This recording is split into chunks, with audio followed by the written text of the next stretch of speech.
o legendă a bodybuilding-ului mondial, câștigător de 6 ori consecutiv, atenție, de 6 ori consecutiv al titlului Mr. Olympia. People were telling me I was the best bodybuilder in the country. Honestly, like looking back on my life, it's almost like a movie that played out, and I knew I had to put like my heart and soul into this. I had to change my life. I had to. I didn't want to. I had to. It was my destiny. How far can I take it? I'm supposed to be something different. I have to be something different. And I'm going to change my life with bodybuilding. I don't want to have a normal job. I don't want to be unemployed. I don't want to get a wife and a kid and a small house and a job and a normal life. Try to find a picture of me smiling when I was Mr. Olympia. It's very difficult. This contest should be the best of the best. And the thing that I loved about bodybuilding was this is an individual thing. I think people now, they don't like hard work. They want to have the result, but they don't want to take the journey because you overcome. You're going to push yourself. You're going to be sweating. You're going to be in pain if you want to be successful. Can I create a new level? The main drive was I am not like everybody else. I don't want to be like everybody else. I have something inside which is burning. Deep down, I knew this was going to happen. Omule, te salut! Eu sunt Dr. Mihail și îți urez bine. Ai venit la un nou episod BOABE de cunoaștere, de data asta cu un invitat super special, o legendă a bodybuilding-ului mondial și mă bucur enorm că l-am în fața mea pe Dorian Yates. Este câștigător de 6 ori consecutiv, atenție, de 6 ori consecutiv al titlului Mr. Olympia și Dorian Yates prin asta a revoluționat ceea ce înseamnă antrenamentul și ceea ce înseamnă nutriția și a introdus tehnici și lucruri noi, tehnologii noi pe care noi le folosim inclusiv astăzi în antrenamente. Astăzi Dorian Yates este mai mult decât un icon al culturismului, este mentor, este antreprenor și este o adevărată sursă de inspirație pentru oricine își dorește să aibă un corp puternic, frumos și sănătos. Hey, Dorian, welcome to our podcast and thank you so much. Thank you for having me on, man. Thank you so much for coming. I'm so honored to have you here. And my pleasure. Thanks. I have so many questions. First of all, for the people that are watching now and maybe they don't know exactly what is that Mr. Olympia? What is this contest and what does it mean to be Mr. Olympia? Okay, so Mr. Olympia started originally, the first Mr. Olympia was in 1965, yeah? Yeah. Organized by a guy called Joe Weider. Yeah. Who's, legend in bodybuilding as a promoter, a magazine publisher, and a supplement company and everything like that. He's the guy that kind of brought Arnold Schwarzenegger to America and everything like that. The idea was, as you had, and I think back in the 60s, probably the most well-known contest was the Mr. Universe. Mm-hmm. So Joe Weider's idea was like, we have these great bodybuilders and they go to win the Mr. Universe maybe, but it's difficult for them to continue to pursue and try to be better and better because there's not a lot of money in the sport. So his idea was to create a contest, a professional contest, and that this contest should be the best of the best. Yeah. So you get the best bodybuilders in the world coming to the contest, and there's going to be one person that wins the Mr. Olympia contest, and that person then would be recognized as the undisputed best professional bodybuilder in the world. That was the idea, and I think since maybe there was some competition between the Mr. Olympia and the Mr. Universe because it was different federations, but by early 70s, I think it's incepted in the bodybuilding community. Mr. Olympia is the ultimate. So this is the ultimate prize for bodybuilding, like, I don't know, world heavyweight champion boxing. But even in boxing, you have some different federations. But in bodybuilding, it's generally accepted. Mr. Olympia is the best professional bodybuilder in the world. So it's not a contest you can just say, hey, I would like to enter that. You know, you have to go through different stages of, for myself, I had to be a national champion. So I had to be the best in my country as an amateur. Yeah. And then when you achieve this, you can then apply for professional status and compete in professional contests. And then to get into the Mr. Olympia, It's a little bit different now, the qualifications, but basically it was like you had to place in the top 3 of a pro contest in order to get an invite for the Mr. Olympia. So we have the several contests through the years, and at the end of the year you have the Mr. Olympia and see who's number one. So you've been there, and you've been the best bodybuilder in the world for 6 years in a row, year by year. What was you doing different than others? What pushed you there, and how could you stay there for 6 years in a row? This is a matter of passion and drive and focus, and how much do you want it? That's something. And I wanted to try to be the best that I could be, and then this turns out to be, you want to be the best in the world. But for me, it was a bit more than this. It was like, once I got to be the best, I wanted to see, like, how far can I take it as a personal challenge, and for the sport as well.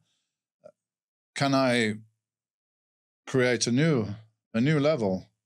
This was a thing, and it's generally accepted that I did, because I was not interested in just winning, and I knew this is not something I'm going to do all my life.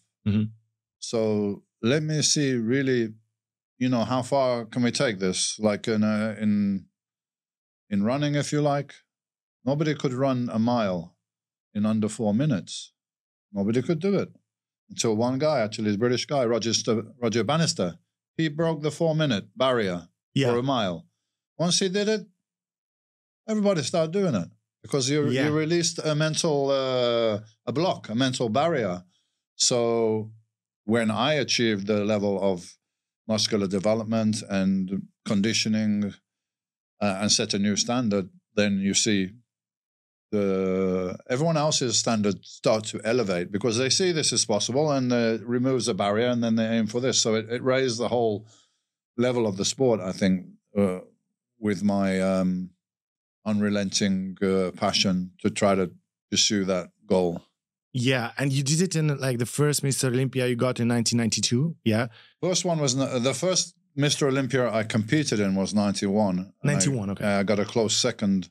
Okay, which was, I think, the first time somebody had done that in their debut. So I had a second in my first one to Lee Haney, who was already 7 times Mr. Olympia, very dominant champion, and I was able to at least to push him a bit. I couldn't beat him, but next year I had retired, and the title was open. So 92 was my first Mr. Olympia. Yeah, and how can you explain us just a little bit how in Mr. Olympia you have a jury that give you you have judges, and how they decide who's better? Is it by size, by shape, by? It's a combination of factors. So it's muscle size, obviously, is bodybuilding, but it should be proportionate, and then there's the conditioning. Of course, professional bodybuilding is very extreme, the conditioning. When I say conditioning, I mean very low body fat, which is combined with the muscle mass, which is very hard to achieve. So there's 3 rounds. As I say, I don't compete now, so some things have changed a little bit. But when I competed, there were 3 rounds. So you stand in a relaxed position from the front, from the side, from the back, from the side, from the front. So 4 positions, and you're judged on that. So it's like a relaxed or semi-relaxed. So they're looking at the shape, the flow of the body, the proportion. And then the second round is like 7 muscular poses. They're called compulsory poses because it shows every part of your body. So these 7 poses, really, I think it is the core of the judging. So you have round 1, which is relaxed or semi-relaxed, really. Round 2 is 7 poses, which everybody has to do. And then they compare each other, this guy to this guy, and so on, and see who basically wins the majority of the positions, the poses. And then now, I believe in the Mr. Olympia Open class, they don't have this anymore, but they used to have a 3rd round, which is your presentation of your physique to music. So, there were 3 rounds of judging, and the one who obviously came with the basically how they score it is by placing. So if they think that you're first, they give you a 1. Yeah, okay. And if you're second, you get a 2. So the guy with the lowest score is the winner, the lowest score. So that's how they judge it over 3 rounds normally. Yeah, that's how they did it. Yeah. So you're looking at your presentation to music, it's your interpretation, and it's your way that you want to present your physique. And a lot of guys were, before I competed, it was a bit more like artistic maybe. Yeah. And a bit more Greek statue type, you know, and flowing to the music and everything. But I had a very powerful physique, and this was my personality, and this was the way I trained was like all out, intense training. So when I had the presentation, it was always just something very dramatic and powerful music. And so I presented my physique, where another guy may be more flowing, and you know, so everyone is in interpretation of my physique. Yeah. In the 3rd round. What music did you use in your I used different music, some classical music, which is very powerful, and maybe some rock music, but it was music with power. Camina Barana was one that I used a couple of times, because it's very haunting and very powerful. Yeah, so I used to mix that with something else. I had a house mix with that and different things. So it was always with power, because that's what I wanted to present. Yeah. So the first Mr. Olympia you won is 92. Yeah. Yeah. It's about 32 years ago. I was 5 years old. Yeah, now you're making me feel old. I was 5 years old, and I remember that. But that time we had no internet. Yeah. We had no knowledge about nutrition, about what a protein is, how should you mix your food. We had no gyms at all. Or maybe I remember that as 5 years old, my brother had a friend that was doing kayak. My brother was doing kayak by a lake, by nearby. And he had a colleague that was doing kayak with some weights he lifted in his basement. Yeah. So that was the level of fitness industry by then. Yeah, so in Romania, I guess, because it was still communist at that time? It actually just switching over. Early 90s. We just switched, and I talk about the Republic of Moldova. That's where we are from. Okay. Yeah, I think in Romania it was almost the same, because we came in 95 and there was no gyms where you could go. Maybe some sports clubs when you have some weights to lift. Yeah, I guess. How was it in the UK? Well, I guess when they were communist countries, they were more concerned with Olympic type sports, because this is where you get the kudos. And so maybe they have, for those athletes, some facilities with weights and so on. But yeah, we had no internet. So how did the information get out, and how did it grow, this sport? Yeah. Magazines. Magazines. They were like the Bible. You know, when I was young and I started bodybuilding, there was one store in Birmingham, that's where I'm from. One store which had the bodybuilding magazines from America. But you never know when there's magazines coming in. So we used to go like every week to this little store and see if they were there. And then it's there. It's like spend all day reading this magazine. And then later on, when I traveled to Russia and places like that, they were telling me they were getting the magazines like on the black market. It was very valuable to get this magazine, very difficult to get it and read about all the... at this point, really, the 80s and into the early 90s, bodybuilding was very much US-based sport. It was not start to get a bit popular in England and some European countries, I think. But really, all the top bodybuilders and all the gyms that you heard about and everything was in the US at that point. Now bodybuilding is much more international. We have a Mr. Olympia from Egypt, a Mr. Olympia now from Iran. But before, actually, myself, it was always competitors from the US. Even Schwarzenegger, which everyone knows, is Austrian, but he was living in California in the US when he was winning Mr. Olympia. So now it's much more international. Now the whole world knows about bodybuilding. But yeah, for decades, it was just magazines. That's how you find out about, read about the top guys. That's how you read about training and nutrition and everything like that. It was magazines was like the Bible, especially the magazines from America, from WIDA. Yeah. Okay. So I'm curious now. When did you start? How did you start? And at which point? I mean, how much how much of what you did by yourself, and at which point did you get a mentor, a trainer? Mm-hmm. Well, I started being interested in, I guess, fitness. Fitness and physique and bodybuilding. Maybe when I was like 14, 15, and also was a big fan of Bruce Lee. Yeah, so Bruce Lee was skinny, but he was ripped. He had some kind of physique. So I was not doing bodybuilding, but I used to do like push-ups and sit-ups and squats in my room, just in the home, just No, what was the drive? I mean, was it like to look better, to have a better place in competition to attract like other girls, or maybe it was just for you to look better, or what is for you to be able to stand up against somebody on the street? What was the main drive? This was just something what I did karate. Yeah. And when we did karate, we also did conditioning. Yeah. Like freehand squats, push-ups, chita. Yeah. And I found I was enjoying this more. And then I started doing some weights and I really connect with that. But I didn't do bodybuilding properly until I was like 20, 21, because I left home at 16. Mm-hmm. And I had, sometimes nowhere to stay at friends' houses, a job, not a job. And when I was 19, I got into a bit of trouble. I went to a detention center. I was sent there for 6 months, which is like a youth jail facility. Yeah. And in there, they had weights as well. Okay. And I realized, like, hey, there's 300 guys in here. Yeah. And I have the best physique. Uh-huh. And everybody treat me different. The guys, the officers, everybody. And they could see I was very disciplined with any kind of training, because that was one of the things. We're going to get these kids who's, undisciplined and problem. We're going to give them military discipline. We're going to give them physical training. We're going to give them, they tried to teach us some skill. I learned plastering, for the walls and all that stuff. I never used it, but that was the idea. But in a way, it was a bad experience, but in a way, it was like, let me observe. I'm in a place with 300 guys, same age, between 17 and 21, and I have the best physique.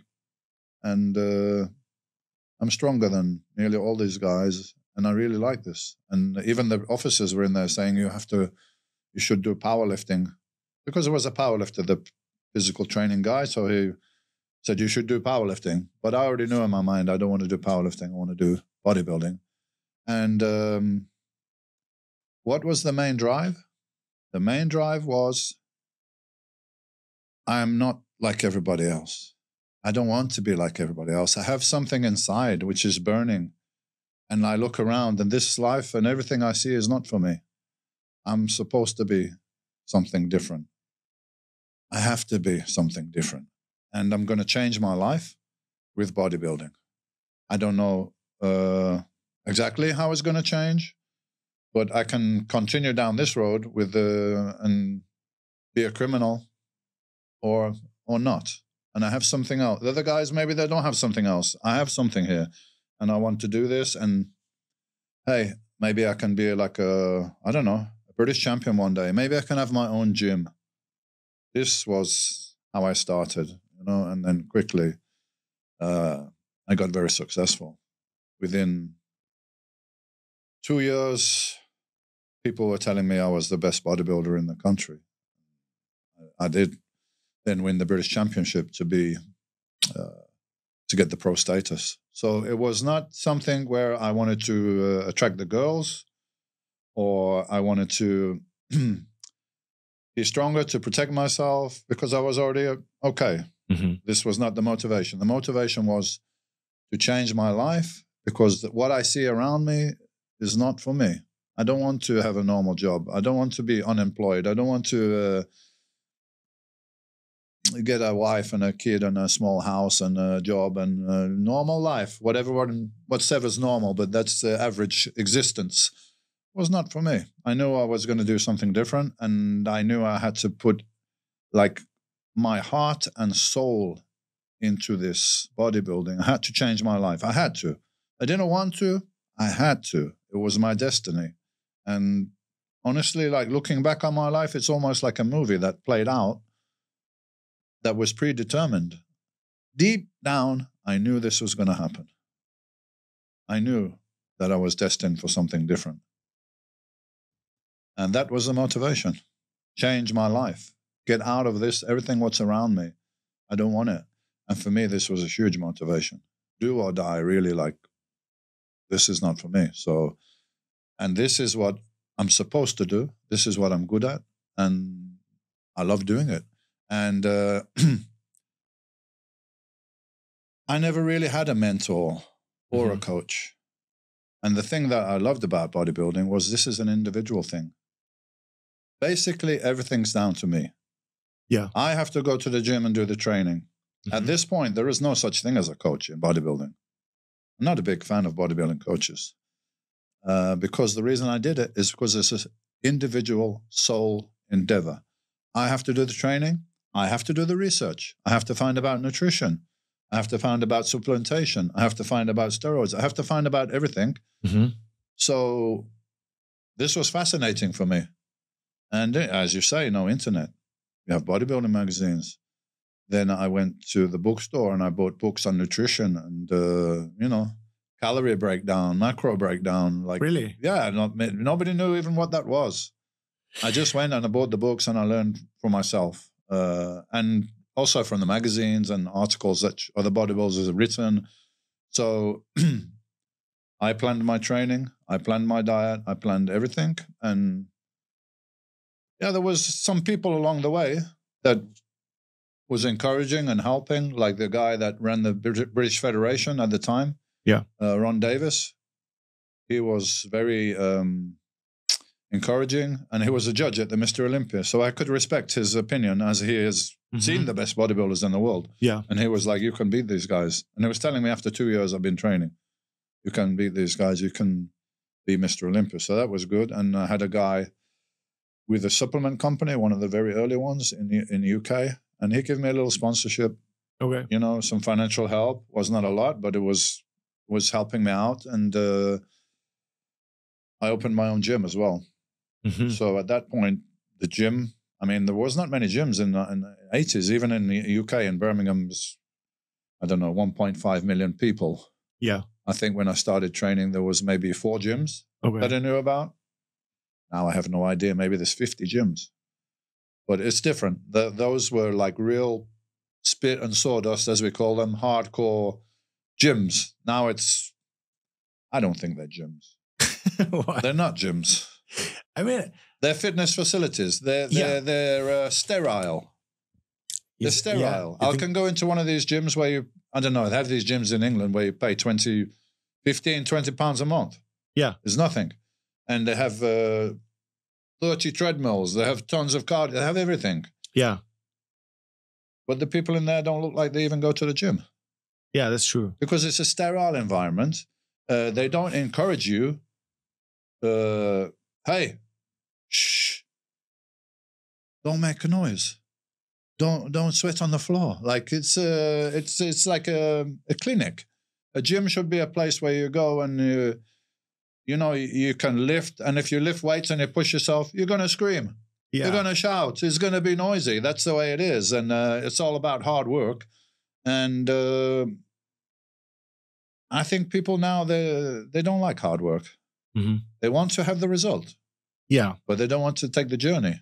And it's the journey which makes you, not the result. It's the journey which strengthens you. When you push yourself to the limits and you push yourself to the limits and you find out about yourself and you become stronger because you overcome, and you build strength. I don't see that in a lot of kids these days. Everything's too easy, too accessible, and it's almost too much information where everyone wants the technical information. Yeah, okay, I can give it to you, but you got to work hard. There's no way to go around this. There's no magic tricks. You're going to work hard. You're going to push yourself. You're going to be sweating. You're going to be in pain if you want to be successful.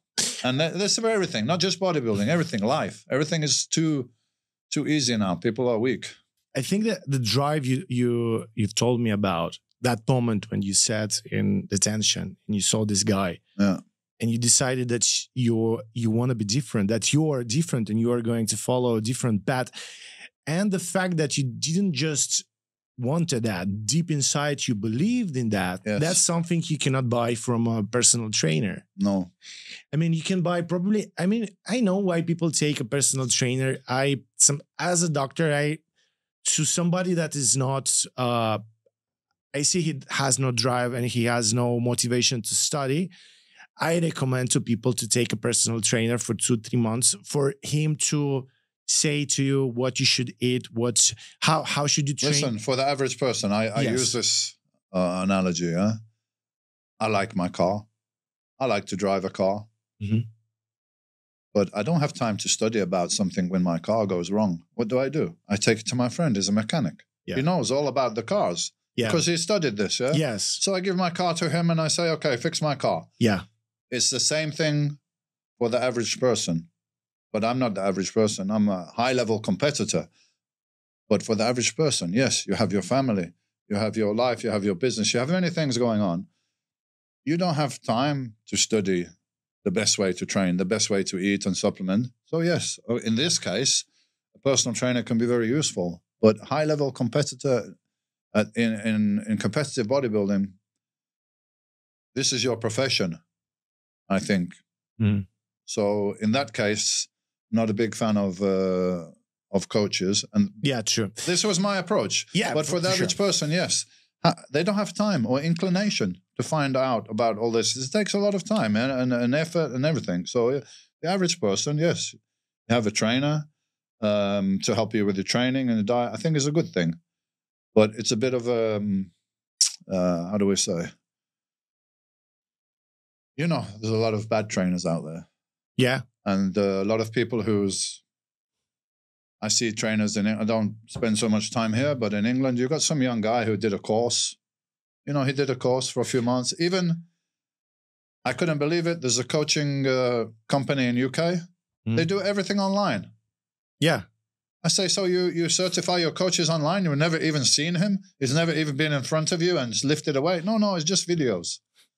So a lot of people with a piece of paper saying they're coaches, I would look at what experience they have. What is a good trainer for you? I mean, what should we look for when an average person like me looks for a trainer? I mean, what should I look for? I would look for somebody with some track record, some experience of, helping people and getting the results. And, also as a little bit of psychology to get the most out of people, to try to keep the motivation going and everything like that. So, and nutrition, of course. The trainer should also know about nutrition, unless you're going to get a nutritionist as well. But ideally, because if you train correctly, but you don't have the nutrition, it won't work. Vice versa. You need both together, because when you go to the gym, you're not building muscles in the gym. You're damaging them. You're breaking them down. You're causing stress. Yeah. Afterwards, the compensation process is where the growth takes place. But this takes materials. You don't build a house without bricks and without concrete. Mm-hmm. So no point to remodel your house. Oh, I want a nicer, bigger house, so I'll knock this wall down and knock this wall down. But you don't have the bricks to rebuild the walls. Yeah. So you have to have the training and the nutrition together. Goes hand in hand. So preferably somebody that knows about both of those subjects would be ideal. Yeah, okay. So you told me of course, in your position, you didn't need a trainer. You was your own coach, your own trainer. You studied, you had that drive inside and the belief you had that it will happen. Plus, they didn't exist. Mm. There was no personal trainers. Yeah. Okay. Yeah. There wasn't any, but I'm not very coachable. Yeah.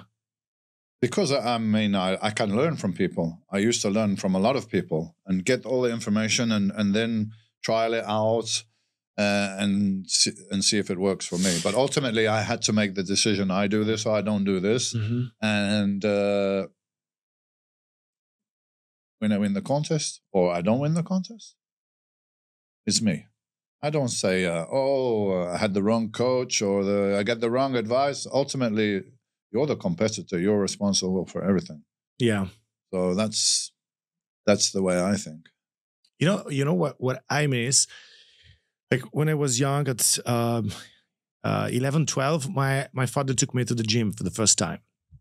And it was kind of the gym, we say, de quartier. It was like average gym where the guys were gathering and train. We had no trainers there. Yeah. So it was a proper gym, as you you encourage each other and yes, all that stuff. And that was so cool. I mean, I was going from like one post to another, and everybody was giving advices to everyone, and it was like, hey, that move is not good. You have to keep you have to stay like that. Show your pectorals and make the move like that. Yeah, and everybody was that in the beginning, everybody was sharing knowledge.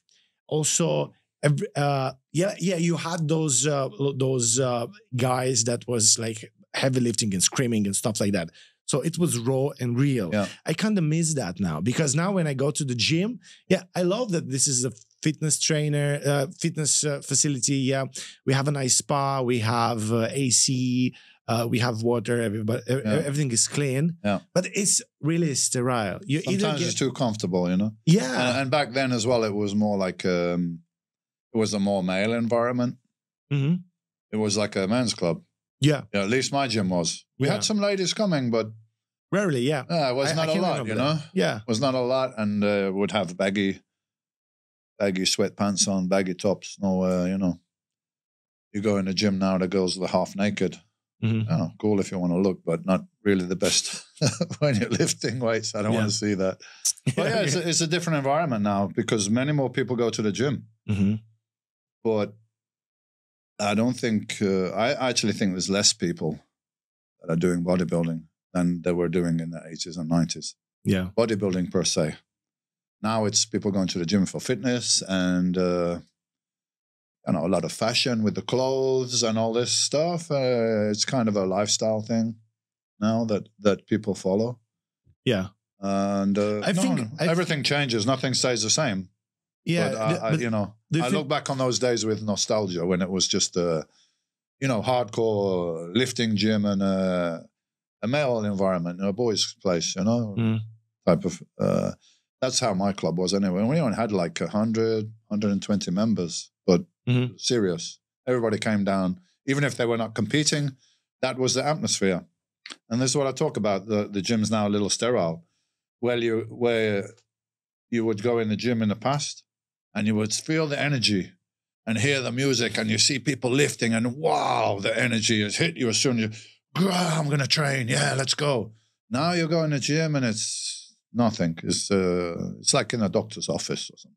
Yeah, that's true. There's no atmosphere. I didn't notice that until you told me, because that's how the gym was before. I mean, I'm so proud that my father took me to the gym, and I saw that, that was really that energy. I was not in that energy mood because I was like 11, 12. I just learned to lift weights properly at this age, But right now, everybody's like on the phone, making some moves once in 2 minutes. And they're not getting results. I really go to a gym and I see people in there. Actually, I was with my wife about a year ago. We went back to UK in Birmingham. And we wanted to train, do some cardio. So we went to one of these big fitness gyms where you have to get a code online and put it in the thing. And there's no human there, And we were in the gym. I don't know, there's like 30, 40 people in there, right? Yeah. I say to my wife, look, have you ever been in a gym where everybody in the gym looks like they don't go to the gym? She's like, yeah, that's what it's like. I mean, what are you doing in there, guys? It's, a bit of cardio or something maybe. I don't know. But...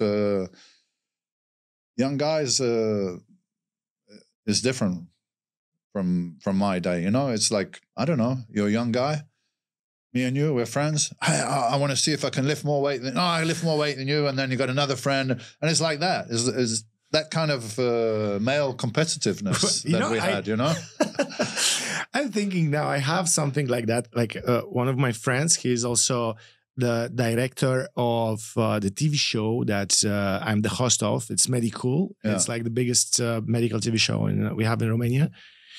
And the director, his name is Vladimir Dembinski. He is one of my friends from the high school, and now he's director of the TV show. This is So we have this medical TV show that we do a lot of research about health and stuff like that. That's great. So we are making some competition, but even like we're a bit shy to compete on who can lift more weight.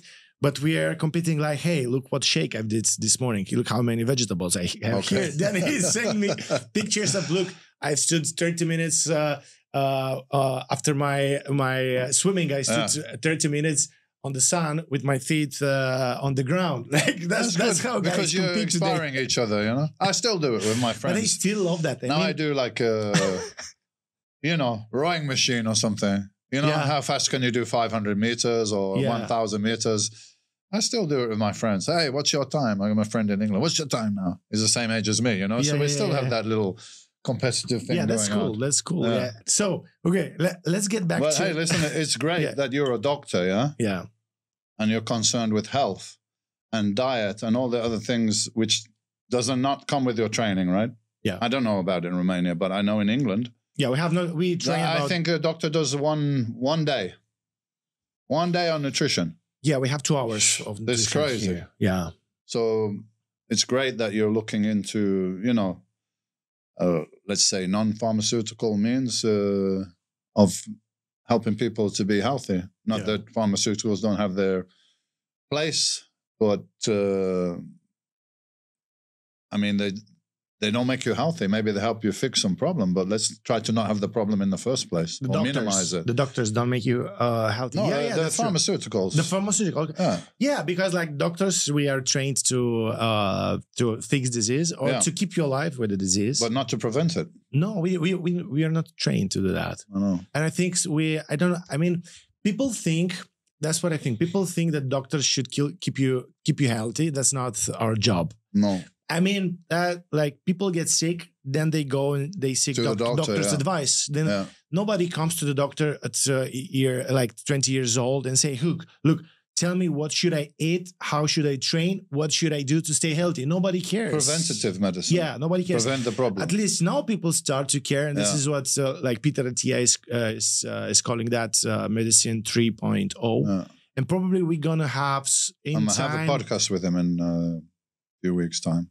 Really? Yeah, he's coming on to my podcast. Tell him that I salute him. He doesn't know me, but I watch his podcast. Yeah, I'm in the middle of reading his book at the moment. Yeah, this is so cool. Yeah, this is medicine 3.0. Yeah. So he's a doctor. He quits medicine and he quits his clinical job. And right now he is doing medicine 3.0. That means he helps people prevent, but there's no science and no training facilities for that. Probably we're going to have that in short time. Well, there's financial reasons for all this. You think so? I know so. Why would you want to prevent somebody from getting a disease that would then mean that they won't use your product later on? Yeah, that's true. But by the other, by the other hand, I think it's everybody's own drive. You need to understand that, and you want to you need to want that prevention for yourself. And I think there's an industry for that also. I mean, it's growing. Yeah. Of course, pharmaceutical companies make pharmaceuticals, so yeah, and that's what they study. Like they people invested in that. That's all, right? Exactly. Yeah. And I mean, you have diseases you want to treat, you make the studies. The studies are very, very expensive. Like if you make a study and that pill doesn't work, nobody's going to give you the money back. I mean, you lost the money. So that's why they invest. They have to have a return, yeah. Yeah. But they get pharmaceutical businesses have a good return. Yeah. But in the end, like if you think, like if you're a big boss of a pharmaceutical company, and your main income is from selling a pill that keeps you alive with the disease. And then you have another pill that cures the disease. Will you sell it? Will you keep it for yourself to make a profit? If it's a CEO and is there to make the maximum profit, so whatever that is, of course, would be the long-term treatment. Yeah, of course. So if you're CEO of a pharmaceutical company, then I understand that. But it's up to us. You know, and that's what's slowly happening. Yeah. That people are becoming aware, all this information is getting out there, and then people need less pharmaceuticals. And then maybe they have to change their approach a little bit. Yeah. I always say to people, look, you know, McDonald's, for instance, to use as an example. Yeah. If everybody or the majority of people say, hey, I'm not going to buy that anymore because it's poisonous, it's shit, I'm not going to buy it. And this gets momentum. McDonald's have two choices: go out of business, or change their strategy and give people more healthy food, which is what they want, I guess. So it's people will make the difference, you know, by our choices, things will change eventually. But probably we need a few more generation of people to make that choice. We do what we can do, man. You know, and the information's coming out, and this is the good thing about the internet. I know it can be bad as well. Information, but it's out there, and people are being more motivated. Yourself talk about it. Peter Attia, Huberman, who's a biologist. A lot of information coming out, so people are taking a different approach once they get the information. And here's the thing.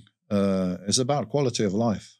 Not just staying alive, not just being alive. It's about the quality of life. It's about how do you feel? How do you function? I'm in my 60s, but I feel great. I have some little injuries from my sport career, but doesn't really bother me that much. But apart from that, I feel great. I get up in the morning, I feel great. I eat a good diet. I exercise. I keep my body as good as I can. And so I have a good quality of life, and I'm trying to keep that as long as I can. It's not about to live to 120 years or something. If the last 30 years of your life you can't move and you can't function and have a good quality of life. So I think that's what people are realizing now, is about the quality of life. And yeah, you could, if you have diabetes, you could take insulin, but maybe you could just also stop eating carbs and not take the insulin, which is what used to be recommended in whatever before they made the insulin, right? Just don't eat carbs. Yeah, that's true.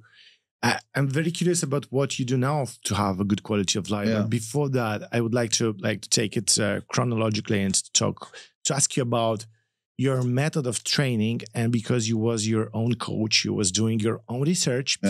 I think you was not the only one that had the drive and the belief that you can achieve your goals. There were like many other guys probably that had the drive and the belief. But what made the difference that made you Mr. Olympia 6 times in a row? What was like the different approach or the thing that you discovered that helped you in your training and your progress?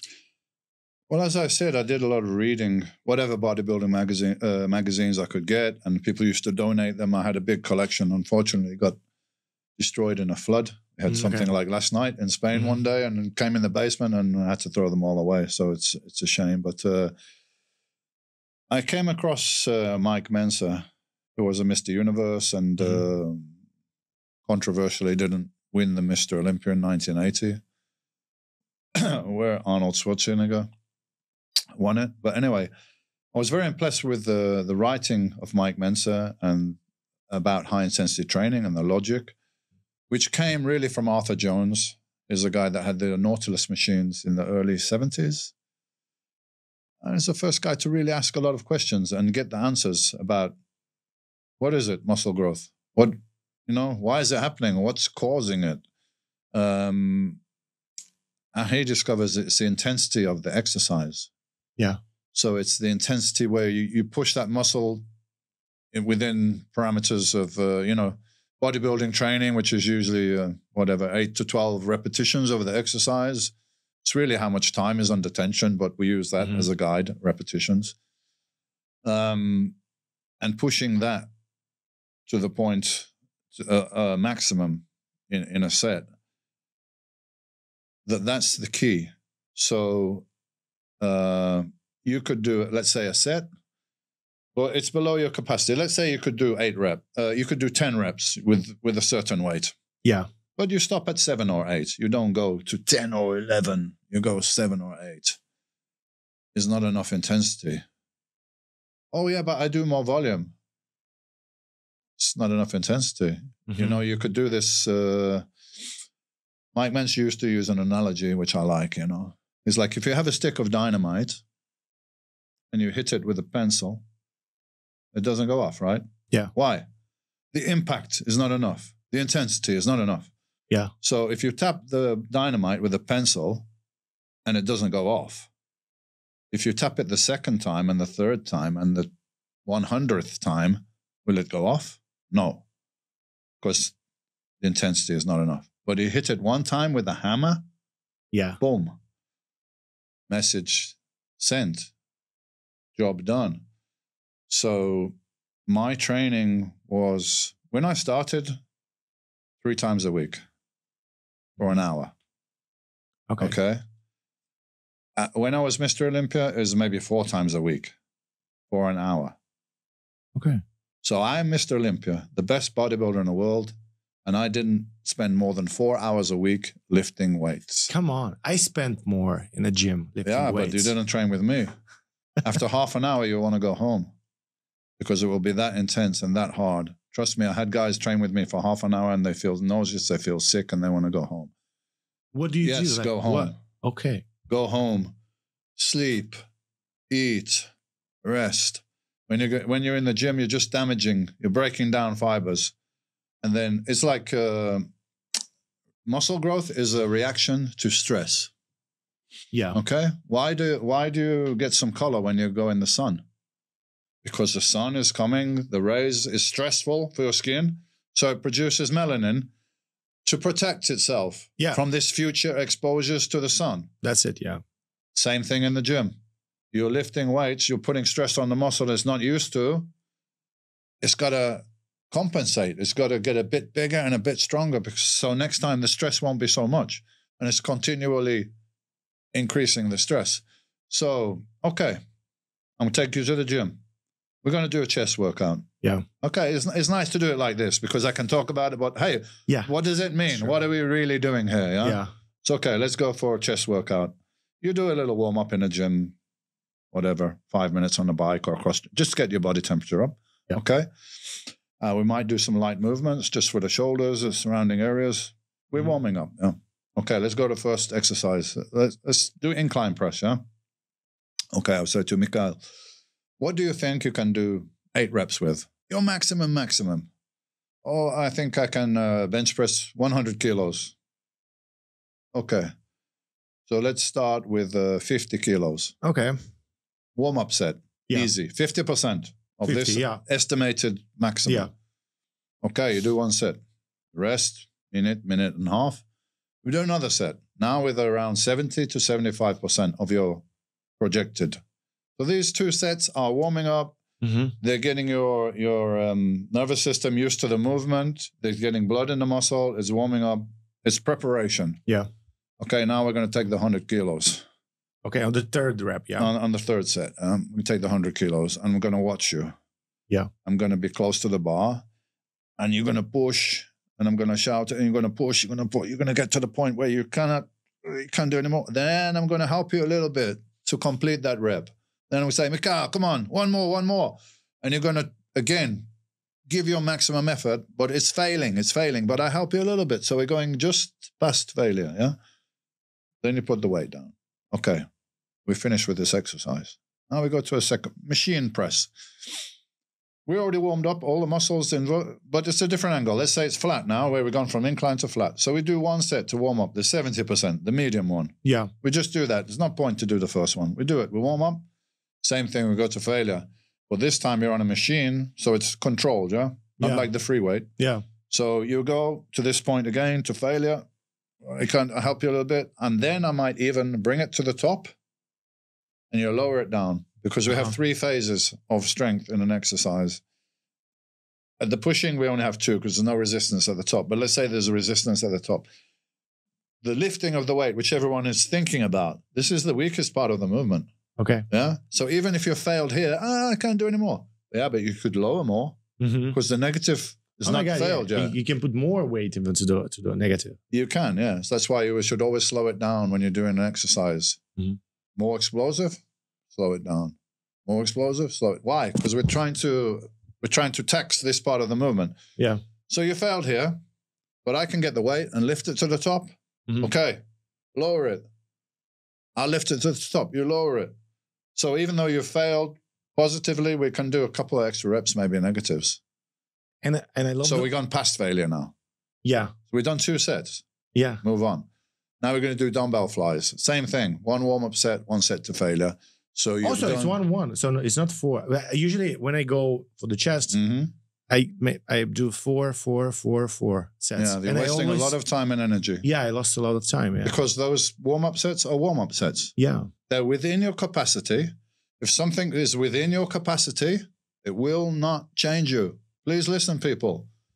If you can lift whatever, let's say 20 kilos for 8 reps, you can go to the gym for the rest of your life and do this weight for 8 reps and nothing will change.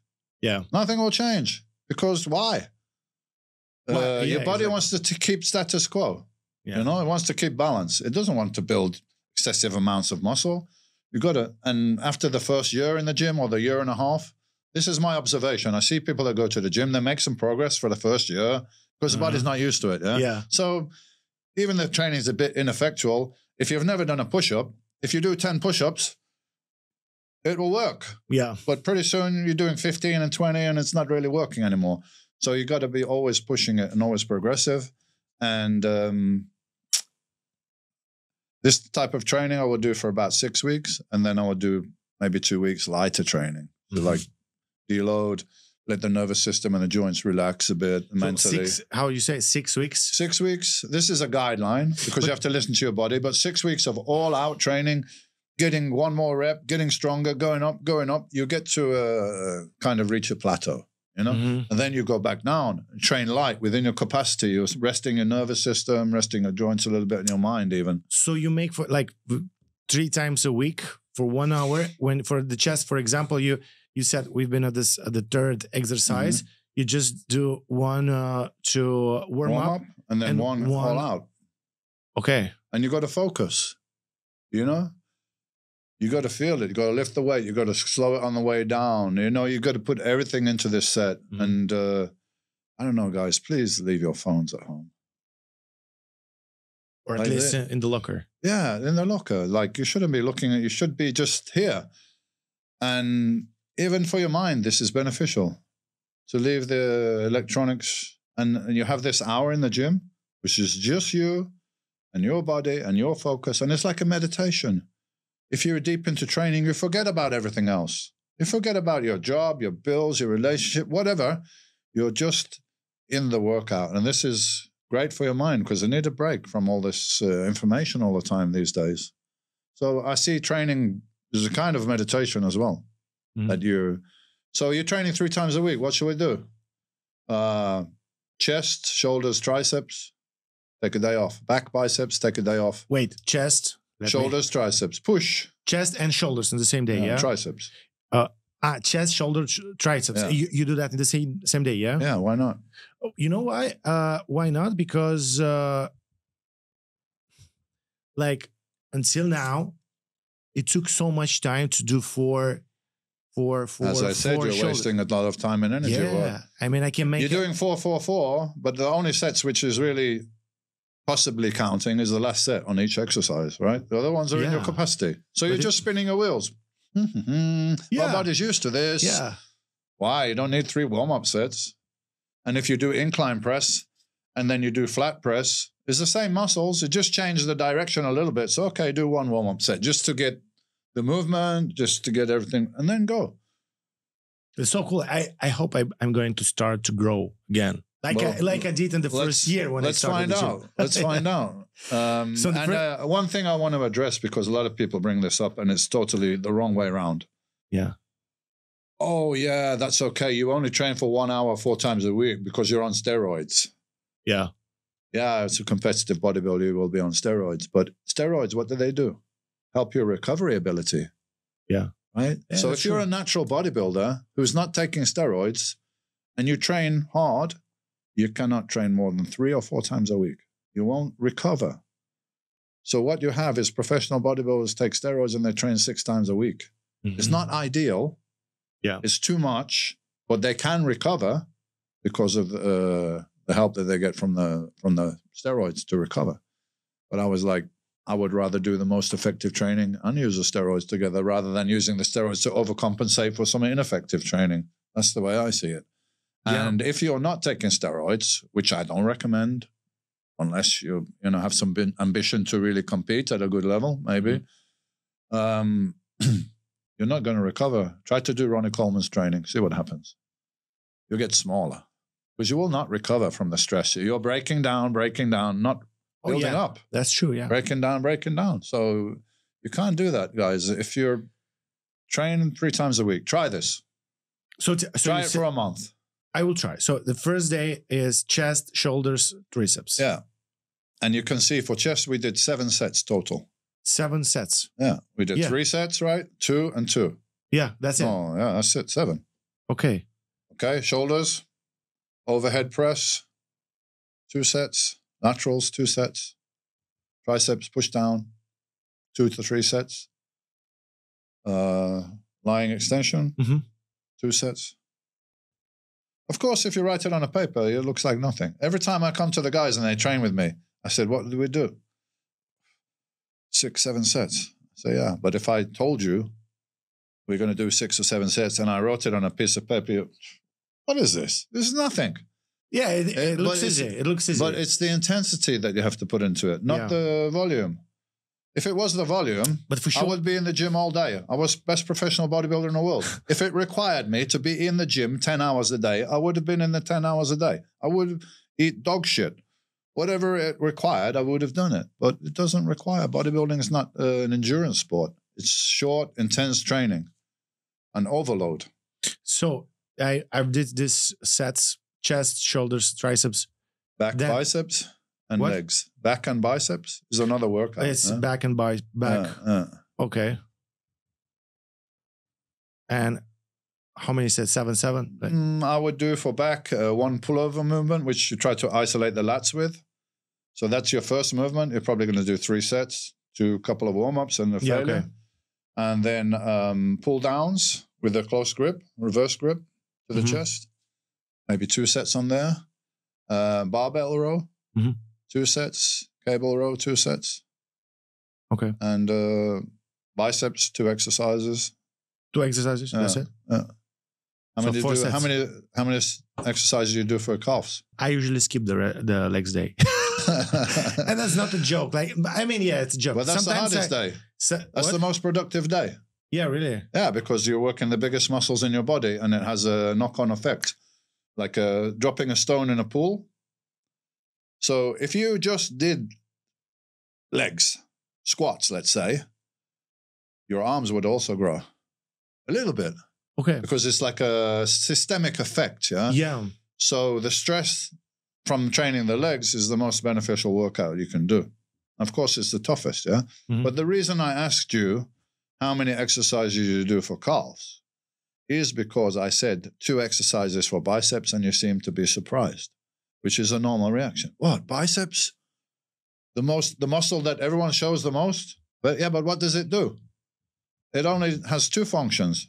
Bend the arm and supinate the wrist. Yeah.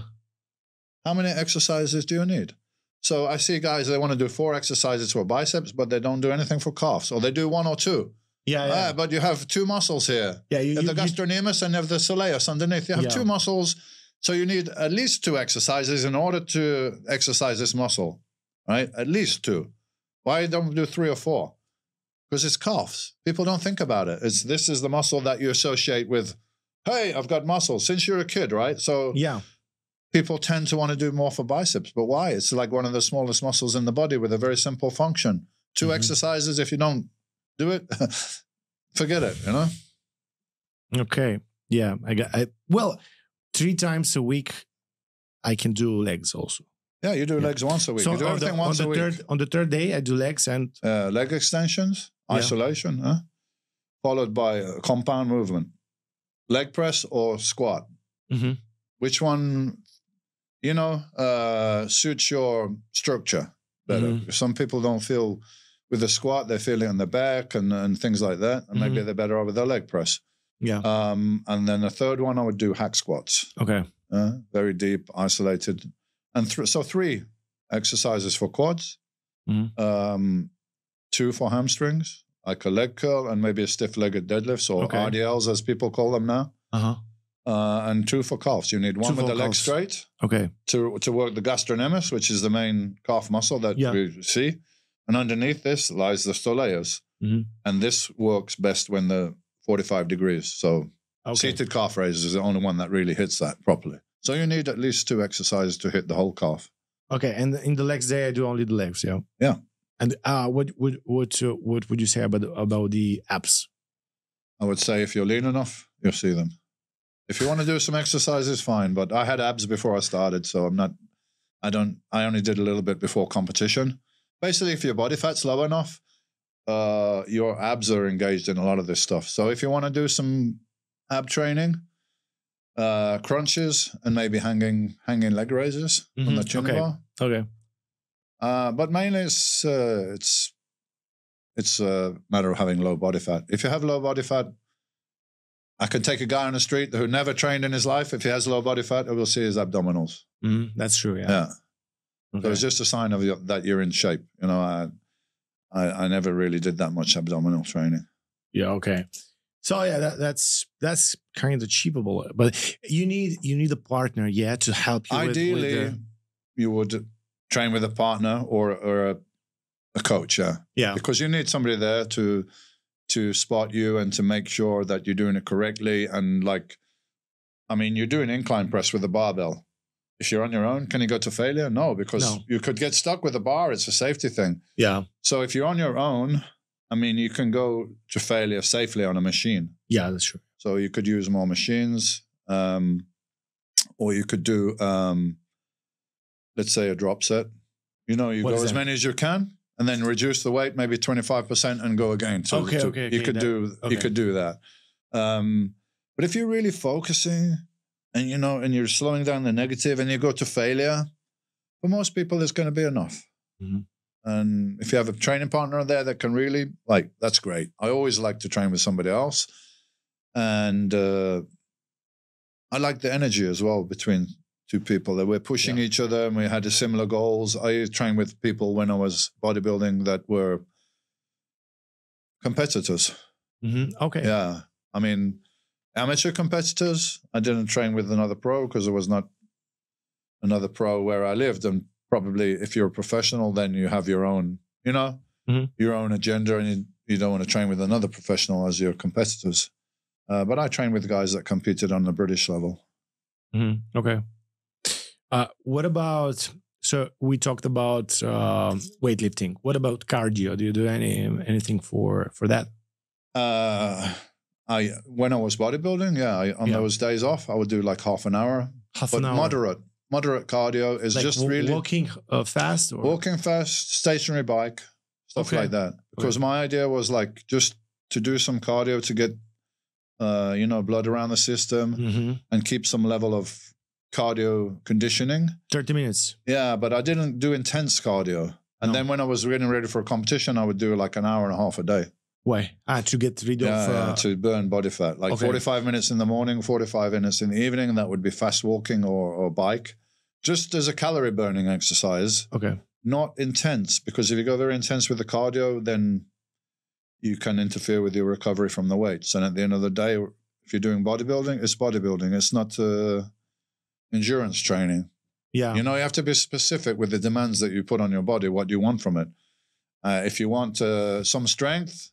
and some cardio and everything. Yeah, cool. Mix it up. Probably for the average person, that's good. But for me, it was specialized training. It was just for muscle mass. But what would you recommend for an average person? I'll tell you what I do now. So for me, my goal with the weight training is really more or less to maintain the muscle that I have and not irritate the injuries which I have. So I don't lift that much weight, and I do once a week upper body, once a week lower body. So I do twice in the gym. Okay. I do twice a week interval cardio. Now, this is going to sound like nothing, but trust me, this is a hell on earth. Yeah. How is that? I do the most ideal equipment for me is the assault bike.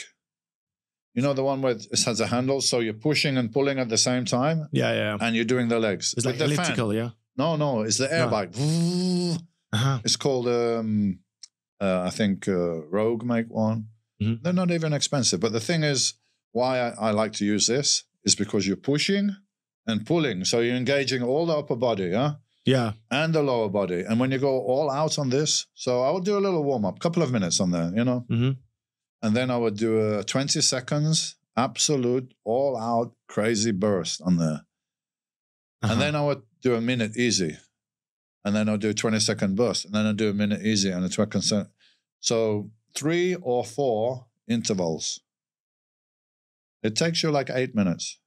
Yeah. But if you do it properly, it's like, it feels like leg day. When you're going to do it, you're like, oh, no, not that again. You know, even now I feel a little bit nervous if I do that. Because the time you do that 4th interval, in fact, most people I do the first time they can't make it to the 4th one. Mm-hmm. And I do 3 or 4 intervals. Okay. So the whole thing is like 8 minutes. Yeah. And there have been studies on this, on the changes in the VO2 max using this or 45 minutes of regular cardio. Yeah. It's the same. Okay. So 8 minutes and 45 minutes. I'd rather do 8 minutes.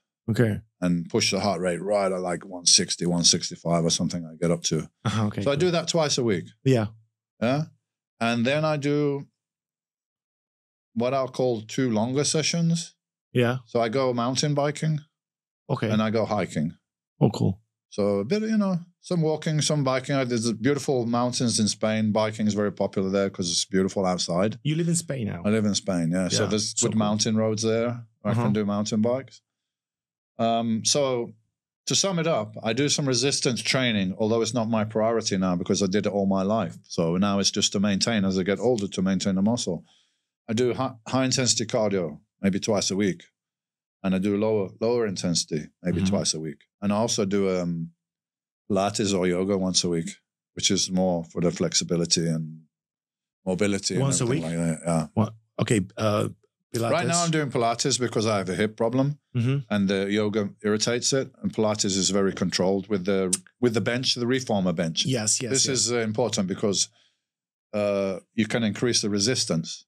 Where if you're just doing stretching with your body, you just got your body weight. But with the reformer bench, you got springs on there. So once it gets easy, you can add the resistance. Would you recommend that? Yeah. I'll tell you my attitude towards it. Yeah. You know, I was super hardcore macho bodybuilder, right? So I saw Jay Cutler doing Pilates. That's gay, man. What are you doing that for? You know, like, yeah. And then later on, I'm doing yoga, I'm doing Pilates because, you know, I'm in a different stage of my life with different requirements. So what do I require? I require not to be too heavy because as you get older, that's not good, right? So I brought my body weight down and it required muscle mass and strength, cardiovascular fitness, flexibility and mobility. So I like to tick all the boxes. Would you recommend some Pilates, if you could, to the Dorian Yates yes. 30 years ago? No, definitely. I would do it once a week because you're working on keeping your range of motion because you lose range of motion when you lift weights, you know, because we only move in this and this. We don't turn a lot of things. So you get kind of limited in, you know, you see bodybuilders walk is like this. You're very limited with your range of motion. So I wanted to have, you know, to be able to do the splits and everything. Like I want to be good in all the areas, not competitively. It's just for me. I compete with myself and I like to have these little challenges, you know? Yeah. So cool. Yeah. It's so nice to hear that from you. I love to get up and do something physical every day. Okay. I look forward to go to the gym or go for a hike or ride my bike. I mean, if you don't exercise, I don't know how you survive, man. I really don't know how people function without exercising. It makes you feel so much better physically and mentally. I'm like, how do people go through life and they don't? I can't imagine it, not training and being overweight and feeling shit. Most people feel shit, but they don't know they feel shit because they never felt good. Now they get used to it. You know, the problem is that you have to, like, you get used to the feeling of your body without exercise. And then when you start to exercise, you feel even worse at the first like 2 or 3 months. You're tired, muscle sore, and stuff like that. So you have to sleep more. You start to eat more. You start to eat better because your body starts asking for what it's requiring. So you need to go through a shittier period. Then you start to feel better and better and better. And your body starts to ask for exercise. Exactly. Ask for your brain is asking for it. Yeah. You know, we live in this world, which is great. We have all this technology and everything, which is, we don't want to go back to the dark ages. Yeah. Right. But we miss something somehow with all that. We miss, you know, the human body functions optimally. The human body, the human mind functions optimally under stress. Okay? We were designed to function best under stress. You know, we had to hunt for food. We had to. So now we don't really have this stress of, you know, exercise is a beneficial stress. Hormetic stress is a stress which optimizes your body. Some things I do as well is like heat, sauna. Sauna is very beneficial. It's stressful, right? Yeah. Cold is beneficial. Why? It's stressful. So in order for you to feel really good mentally and to function at your highest level with your mind and your body and everything, you have to go through stress. And the stress has been removed from life. You know, you get an Uber, you go here, you go online. People don't have to exercise, and they're not naturally under stress. We're not going outside now and it's cold all the time. We have aircon, we have heating. So you need to be under some stress to really feel good. It's like free drugs, you know? Yeah. You know, you can go buy some cocaine and it will put your dopamine up and then it will crash down and you'll feel like shit and you've paid money for it. Or you can go to the gym and exercise, your dopamine, or go in the cold, your dopamine will go up and it will be like this all day. Yeah. And it's free. You just need to make some efforts, you know? So it's a way to change your brain chemistry. It's a way to relieve depression. It's a way to make the body optimize itself. And we don't have all these diseases that we're getting now. Diabetes, type 2 diabetes shouldn't exist. Yeah. It shouldn't exist. It's just a bad diet and a lack of exercise. Yeah, it could not exist. Yeah. If you follow... A lot of things shouldn't, you know. And that's the thing that I'm talking about, quality of life, especially as you're getting older now. You can have a much better quality of life. When I was a kid, a guy of 60, it's finished, man. It's with a stick, it's finished. Yeah, that's true. Now, you know, I'm hoping that I'll still be doing what I'm doing when I'm in my 70s. That's my goal, to be able to function and very well into a later age. And if you've got muscle mass and you've got cardio and you're not sick, you're going to enjoy your life a lot more. And I'm going to be able to spend more time with my grandson and all these things, which is more important now. You're 62 now, right? Yeah. Yeah, you look amazing. Thanks. 62, yeah. And actually, you know, I was talking with a friend lately. Like, if you try to remember how people were looking like, or how you were related to them when we were young, you know, when I was in a kindergarten and a father of 35 years old were coming to pick up my colleague from the kindergarten, he was looking like a proper adult with problems, with like like unhealthy looking, like old. He was looking old. Like, and I'm looking now to my friends, which are 35 years, 40 years old. And we kind of, I don't know, we look like kids still. Yeah. And like people. It's a different lifestyle and a lot of things that we, you know, knowledge that we have that people didn't, you know, my father died at 42 years old. Oh, yeah. Because he didn't sleep very much. He smoked 40 cigarettes a day. Yeah. And then I had a stepfather. He died 44. Okay. So, you know, but people didn't know then about vitamin D3, like supplements that could enhance your immune system and so on. Yeah. And exercise was kind of wasn't really popular. Yeah, that's true. Yeah. To do exercise. And knowledge of nutrition and all this. We didn't have it then. And now it's easily available. At the click of a fingers, you can Google anything you want. Well, you want to find out about something? Click. If I wanted to find out about something when I was starting bodybuilding, I have to go to the bookstore. Yeah, exactly. Or the library. Yeah, now you have this kind of... I can't go online and order a book even. I'm going to go there on a bus to the center of town and go to the bookstore and look in there and see what they have. And you cannot even check if what you read in that magazine is true because you don't have this old No, there's no reference. There's nobody counter-claiming or anything like that. Yeah, you said about sauna and about the stress you have to, like this positive stress you have to deliver to your body. So we have a vlog about sauna, and I was researching that. And like my only reason to make that research was because people were asking me if you really detox in the sauna or not. Yeah. And I took some, like maybe 4 or 5 meta-analysis, and I started to read them. Yeah. And I was, oh my God, amazing, huh? This is amazing how many things are changing. Like your blood pressure in the first session goes down by 10 millimeter.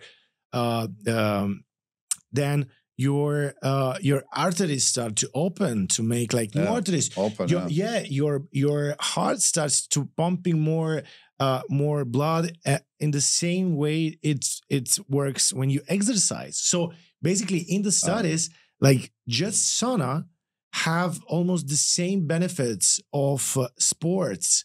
And then when you think and you add the sauna to the sport, like I was before that vlog, I was like going to the sauna just to relax from time to time.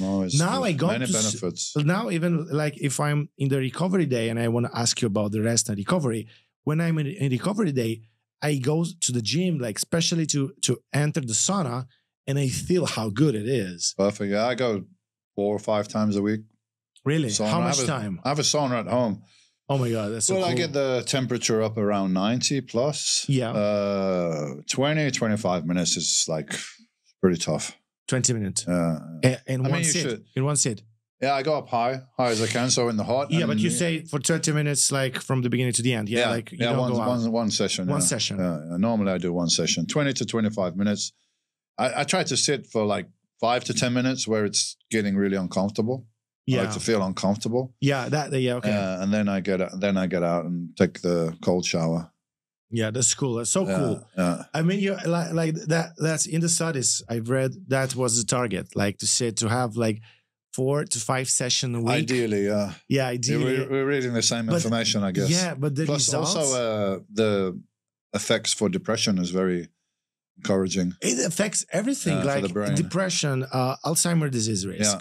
Yeah. How long you live, the stroke risk. It's all about blood flow. You know, if you can get blood around the body, it's healing and bringing nutrition. And this is dilating all the vascular system. You get more blood flow, as you say. And something I read very interesting recently is about the microplastics, which is a big problem now. I mean, we're surrounded by plastics, right? You know that the 18-year-old man now, 18-year-old, has something like 50% of the testosterone from 40 years ago. Yeah, I've read about that. Yeah, and I think microplastics is a lot to do with this. It can be, yeah. Anyway, apparently it's pretty much the only way to like detox yourself from microplastics is regularly going in a sauna. Really? Yeah. Just recently I read about that. Yeah, so you might want to look into that. That's cool. Yeah. Yeah, one more reason to go to the sauna. And about, I was saying about resting and recovery. So we've talked about, let's say 3 days of going to the gym, pushing to the max.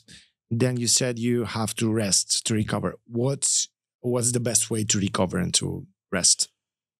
Well, you've got to get sufficient nutrition.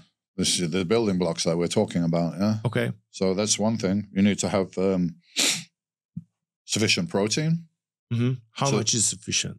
I always have to convert to kilos because I still work in pounds. But generally, like 1 gram per pound is a good guideline. So what's that? 2.2 per kilo? Yeah, that's a lot.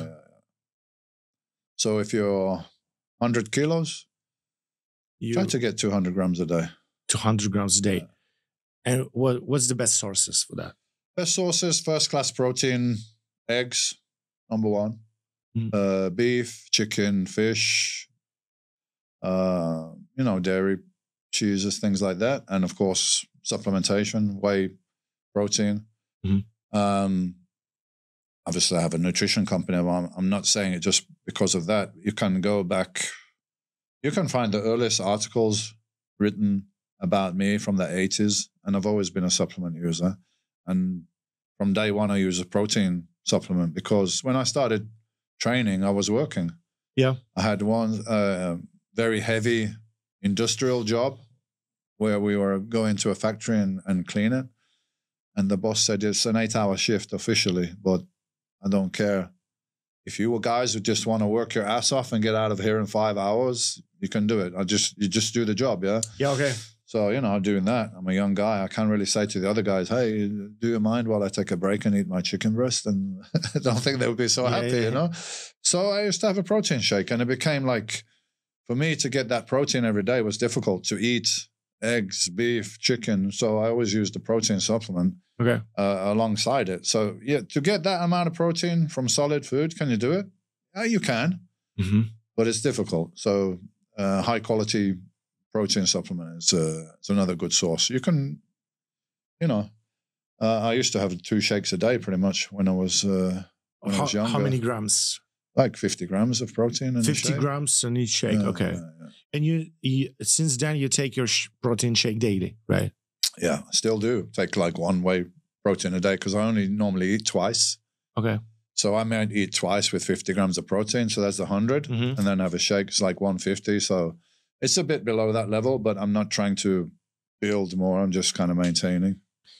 What about sleep? How much do you sleep, or how? What's your sleep routine? As a competitor, I was religious about this. Really? Yeah. I used to sleep 8 hours at night, and I had the luxury of all day because I was a professional bodybuilder. Is what I did. So I used to sleep 2 hours in the afternoon as well, like every day. So nice. 10 hours. It's like a baby, right? What does a baby do? Eat, shit, and sleep, because it's growing, right? So it's a little bit like that, 6 meals a day. 6 meals a day. Non-negotiable. How many eggs could you eat a day? I used to have 24 a day. Really? Yeah. 24? In those days, we had the wrong information that fat was bad. Yeah. So we'd throw away most of the yolks. Like I'd have 12 egg whites with 2 or 3 yellows. Twice a day. So 24 egg whites, maybe 6 yolks. Yeah. But now I would say, no, don't do that. Have the fat. It's good. Have the cholesterol. It's good. You need it. So yeah, whole eggs. Whole eggs is, there's several ways to measure protein efficiency, like PER, protein efficiency ratio. Yeah. AAU, amino acid utilization. Doesn't matter. Eggs are number 1. Yeah. Eggs are number 1. And then after that, maybe beef, I would say. Chicken, whey protein, cottage cheese, fish. I'm not a big fan of fish, but it's a good first-class protein if you like it. Yeah. What about carbs? Carbs, that's your energy source. Yeah. So depends on your goal, what you're trying to do, of course. If you're bodybuilding, you need carbs if you're bodybuilding. I was big on oatmeal. I don't know what you call it here. Porridge oats, we call it in England. Yeah, we call it oats. I'm a big fan of I liked rice, sweet potato, some vegetables and fruits, but mainly it was rice and oatmeal. Those were the 2 things that I used a lot for my carbs. Yeah. Sweet potatoes I liked as well. Okay. What about supplements? What did you use in the competition days? What are you using now? I was probably one of the pioneers that had, like, on the cutting edge of supplements. I had early 90s, was one company from Australia called Musashi, and they made powdered amino acids, branch chains, EAAs, some different things. Like nobody had powdered amino acids. They used to send me, so I used to use their BCA. And then, creatine came on the market mid-90s, I think. Okay. Yeah. So I was using that, one of the first ones to use that. Actually, I think the first people to use creatine in the UK was horse racing owners. Yeah. Before athletes, they were using it in horses. I mean, you know how much money is in horse racing, right? So, and then a lot of the studies came from England as well, from the university in Loughborough, I think, on creatine. A lot of the studies came from there. And now, you know, we're 30 years on. It's the most studied and most effective supplement you can take for bodybuilding. And more information coming out on brain health and different things like that. So literally everybody should take creatine. Yeah, we have especially if you go to the gym, you should take creatine. And even if you don't go, we have a vlog. Even if you don't go, there's benefits. Yeah. But you should go. I mean, yeah, exactly. You should go. I had research the same way I did the research about creatine, and I was like shocked about how many good how many good results you can have with creatine in so many fields. I mean, if you watch that movie or if you study the literature, you can find like you won't find one reason or one type of people that should not take creatine. Only maybe if you have, I don't know, kidney damage, let's say, or if you have, like, there are some people that have gastrointestinal symptoms and signs after creatine. Otherwise, there's like no reason to not take it. You know, considering the amount of time it's been around and the amount of people that's taken and the amount of studies that's on it, that's positive. Yeah. This is like such a small negative. Yeah. But still, people have misconceptions. For instance, I was in a hotel last night and the guy, you know, started asking me about training and this and that and what to take. I say, protein and creatine to start with, and then you can move on to other things. Well, the basics, you know. It's like, but I don't take creatine because I heard it can damage your liver. Yeah. I said, no, that's nonsense. Like, I don't know where you heard that, but it's not correct. Doesn't, you know, like you said, kidneys. Like, you have an existing kidney disease, there'll be quite a few things that you can't even eat a lot of protein and so on. Yeah. So in that case, a lot of things are not good, but it wouldn't create the problem. Yeah. If you have this problem, then there's certain things you have to avoid. But it's been around so long and so many studies done. It's just a great supplement, the most beneficial single one. Actually, your liver is producing creatine. Yeah. It makes creatine. Yeah. And so you said protein, creatine. What else did you take that time? And I'm curious. Amino acids. I took amino acids and primitive pre-workouts. There was no pre-workout in those days. So we just made our own with ephedrine and caffeine, which was illegal in those days. Ephedrine, caffeine, and low-dose aspirin. Okay. Why aspirin? It potentiates the effects of the ephedrine and it's more fat burning. Right. So people used to use it as a pre-workout stimulant, but also as a fat burner and elevate the metabolism for a period of time. So it was very raw, you know, like they're just stimulants. Yeah. Which is also overuse of stimulants is not good because you can burn out your nervous system. Yeah. So now it's much more sophisticated because we have compounds. Now in my pre-workout, blood and guts, we have a really high dose of citrulline, which has... is the one you got me? Yeah. So we have citrulline, malate, which has also great health effects for blood flow. You know, blood flow and nitric oxide production is very important for your health, but also for the gym, for a muscle. Yeah. Blood pump and everything like that. We have we have that in there, which helps your blood flow. Good for everything. We have beta-alanine, which delays fatigue, and you get that little itchy thing sometimes. Some people don't like it. And of course, you know, green tea and caffeine and the stimulant base as well. So there's a stimulant in there, but it's not solely stimulant, and it's not very powerful, harsh stimulants. So it's blood flow, fatigue delay, focus, and so on. So, I mean, we didn't have anything like that back in my day. So we just made our own kind of pre-workout. Yeah. And what are you using now? I'm curious. What I'm using now? How long do I have, man? You know, I use the protein. Yeah. Creatine, I take 5 grams a day. Daily. Yeah. Yeah. Glutamine, I use glutamine. Okay. Not so much for the recovery and muscle protective. I had a little gastro problem, like a reflux with acid and everything. And it helps. Actually, I was with a doctor in the States who's like yourself, you know, he's a doctor, but he's more into like supplementation and hormones and everything like that. And he recommended I take the glutamine for that, which I wasn't aware of. Then I read about it and I was like, wow, this is great for your stomach lining. So I take that glutamine for that. So maybe you want to look into that, the glutamine effect on the digestive system and repair. So creatine and glutamine. I take N-acetylcysteine, NAC. This is another amazing supplement, NAC, because it raises your glutathione level, which is your master antioxidant. So that's all around good for everything. Detox your liver, detox your lungs, 600 milligrams twice a day. I also take magnesium in a tablet, and I take, when I have a bath once a week, I put liquid magnesium oil in the bath, and it goes transdermal.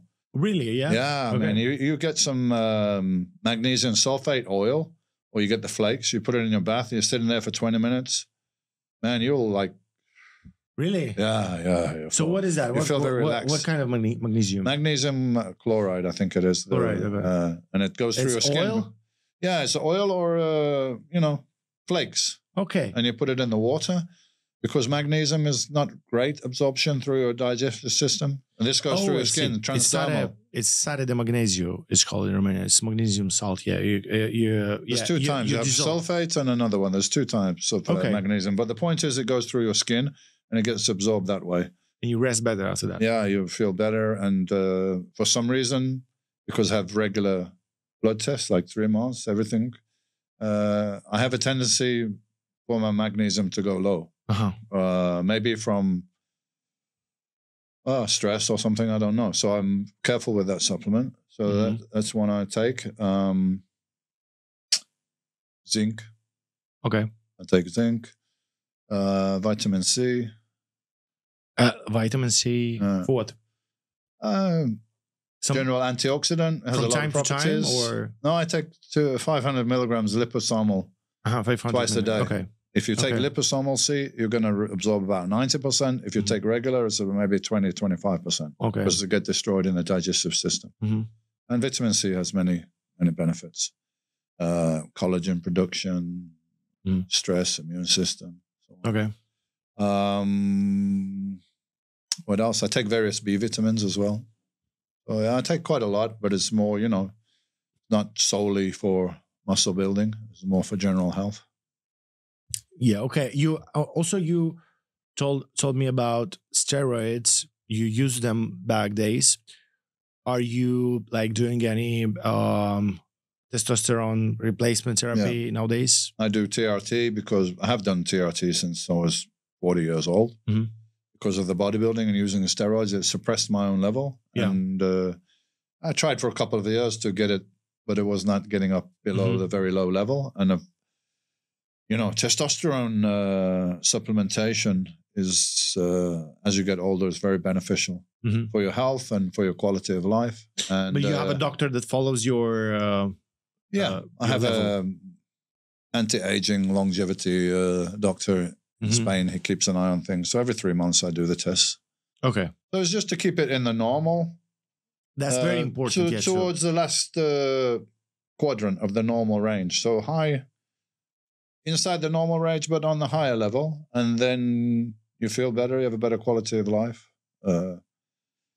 I recommend anybody that's over 40, any guy that's over 40, go check your testosterone, and not your overall testosterone, your free testosterone. That's the important reading, because your overall testosterone can look normal, but if you have a high SGH, sorry, I forgot the term, but basically it takes it out of circulation, yeah? So the relevant thing is how much free testosterone you have. That's the test. And normally, I don't know here, but a lot of places, they just give you your overall testosterone. Oh, you're okay. But they didn't test your free testosterone, which is in your bloodstream available for use. So this is the important level that you should check. And it's very important for... And it's getting to be an epidemic. of low testosterone, as we were saying earlier. Now younger guys have low testosterone. Yeah. But definitely if you're over 40, if you're in a good range, hey, leave it alone. Yeah, exactly. But if it's low and it's suppressed, then you might want to think about supplementing it. And if you've got low testosterone and you put it to normal, you're going to feel like a new man. Mm-hmm. Like, you know, much better quality of life. Mentally, you're going to feel better. Your sex drive is going to be up. The energy is going to be up. You're going to be leaner. You're going to put on muscle easier. All these things. With very little negative. I mean, what's negative is to have a low testosterone all your life. Yeah. This increases your chance of many diseases, including heart disease, if you have low testosterone. Mm-hmm. Of course, if you have testosterone 20 times higher than it should be, because you're a professional bodybuilder, that's not necessarily healthy, but I'm talking about a normal range.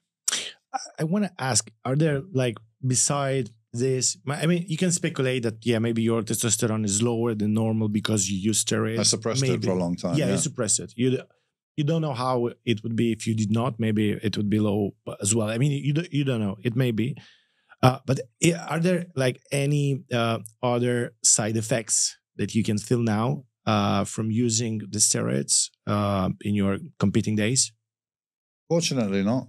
No. I mean, what negatives I did have that I didn't address at the time because I didn't know. I mean, I think I was the only guy that I know in England that even had a doctor that would do a blood test because they were like, no, I'm not helping you. That was their attitude. Yeah, I'm not helping you to do that because it's bad and you shouldn't do it. Yeah, okay. Yeah, this was the attitude. But fortunately, I had a doctor that was at least didn't prescribe anything for me, but he said, I'm happy to do your blood tests. And, you know, so my blood pressure was too high. Okay. You know, and now if somebody was taking steroids and their blood pressure was too high, I would say, you need to medicate and bring it down. But I was not advised to do that. And I didn't think to do that or want to take another medicine on top of the ones I'm already taking. So it was high. While I was like competing, it was too high. Yeah, okay. And now it has a little tendency, but it's like 130, 185. So it's okay. But that was one thing that I noticed. And some of my readings was out of the normal range, but not, you know, liver enzymes were up a little bit. Kidney readings were up a little bit. But yeah, it's all normal, back to normal. And, you know, I did an amateur career, but I didn't take like a lot of stuff during that time in the 80s. So it was just really 6-7 years that I was Mr. Olympia, that I was pushing it.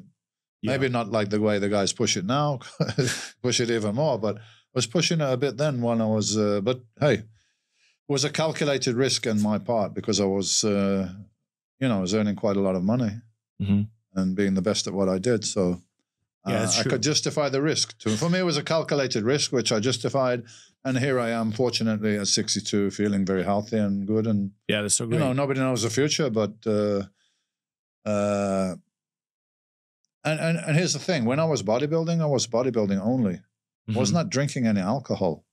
I was not, you know, doing anything else that was maybe bad for me. I was not smoking cigarettes or not doing anything. So my lifestyle was very healthy, apart from the possible negatives of having a very high hormone level for 5 or 6 years. Yeah, there should be a balance. Yeah. And I mean, would you recommend against using testosterone or steroids for average guys that go to the gym and they just want to be bigger? That's what my advice is if they ask me. You know, because it's like a merry-go-round. Does that make sense in Romanian? A merry-go-round. No, it's a English expression. When you're in you know, the fun fair and they have all these rides? Yeah. But they have the one that goes round and round with the little horses or whatever for the kids, and it just goes round and round and round and round. Yeah. I say if you take steroids, you get on the merry-go-round. Because you're going to take steroids. You're going to feel good. You're going to progress. You're going to get bigger. You're going to get stronger. But what's going to happen when you stop taking them? Yeah. You're going to lose all that. Oh, no, if I keep training. No. I had so many guys that I'm going to do a course, but then I'm going to stop, and afterwards I'm going to train hard and I'm going to keep it. I'm like, no, you're not. You're going to lose all of it. Yeah. Because you're in this high hormone status, and then you're going to drop back down. And slowly, over 3 or 4 months, you'll lose what you gained. So what happens here? The guys go back on. And then they don't want to come off because they don't want to now face this crash of physical, mental, they're going to crash down. So once you start using it, it's like, and this goes times 10 for the women.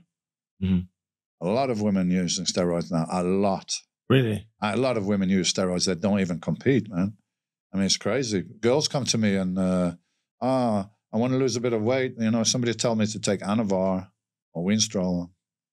You know what that is? Well, it's to lose weight, right? Like some derivative of a male hormone is a steroid.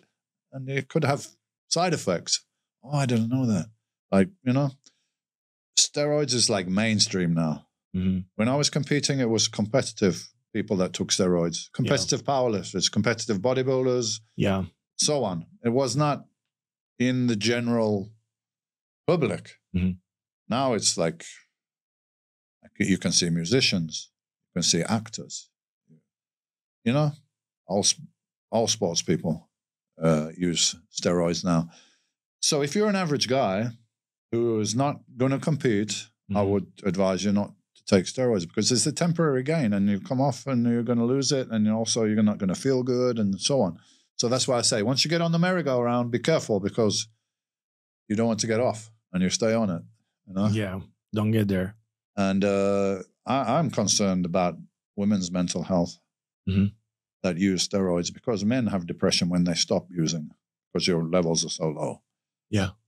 How's it going to be for women that don't even really produce very little testosterone? So when they take anabolics, it's a big change. It's a big change. And what's going to happen when you stop eventually, when you get tired of doing bikini competitions or whatever it is? Because that's how they designed bikini competitions for women in bodybuilding because the women were getting too muscular in the bodybuilding and it was losing popularity. So they made smaller classes. I mean, the bikini with the idea was like, it's a lady and you have a nice young girl with a nice beach body. And then, one girl starts taking some stuff and she gets harder and she gets rewarded. Yeah. Now it's like everyone, so I don't know what they're going to do next, bikini minus, a bikini light or something. Okay. How does it affect the sexual life and male and female? Yeah. You're an animal, man. Of course, your sex drive goes up. Your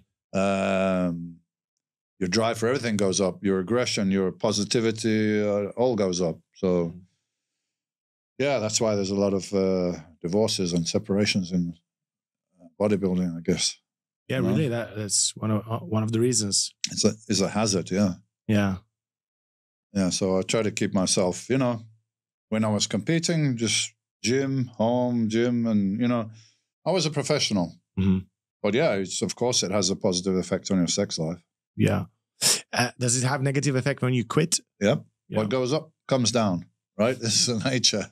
Yeah. So if you're going to super physiological levels of hormones from outside, your body shuts down its own production. Why I'm going to make hormones now? It's coming from outside, right? Then you take the outside source away and nothing's happening. Will your production come back? Yeah, possibly. Will your fertility be affected? Possibly. Will it come back? Possibly, yeah. I mean, I had my, I didn't have. My wife, my ex-wife, had our daughter.